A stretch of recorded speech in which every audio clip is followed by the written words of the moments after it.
Hey everyone, Jessie Katz Greenberg here, and I'm sharing my process for how to make coffee stained paper.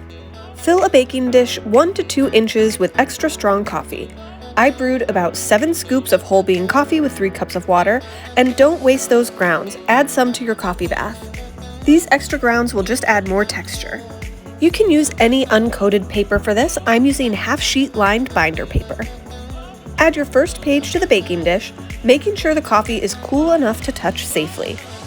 Get one side covered with coffee, then flip to make sure the front and back are both saturated.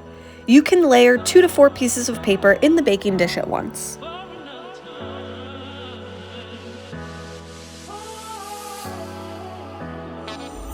Feel free to add more coffee grounds for texture as needed. After 10 minutes, carefully remove each sheet of paper and lay flat on an old towel.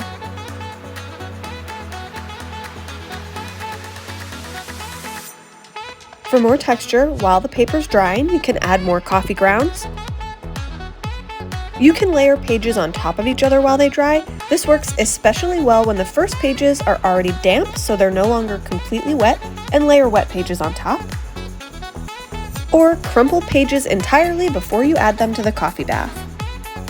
I like all of my pages to be really textured and unique, so I usually use a combination of all 3 of these techniques. Preheat your oven to 200 degrees and lay pages in a single layer so they are not touching on a clean baking sheet. Bake for 5 minutes and then carefully remove, flip each page over, and bake for another 5 minutes. For safety, please keep a close eye on your oven during this entire process. Baking not only dries your pages, but it also helps to darken the coffee dyeing. Once your pages are dried and cool, they're going to be wrinkly and covered in coffee dust. So first, let's wipe the front and back of each page with a cloth to remove all of that coffee residue. An old microfiber cloth works well and really clings to the coffee. Next, we'll iron each page front and back. I ironed each page for just about 10 seconds on high. This does have a strong burning coffee smell, so please do this in a well-ventilated area.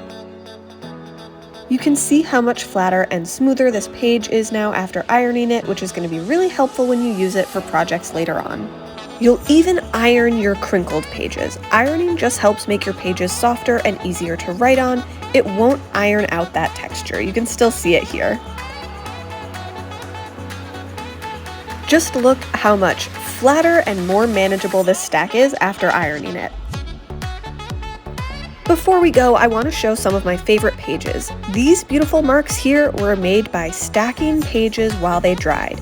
Specifically, let the first pages start to dry off so they're barely damp, and then layer wet pages on top.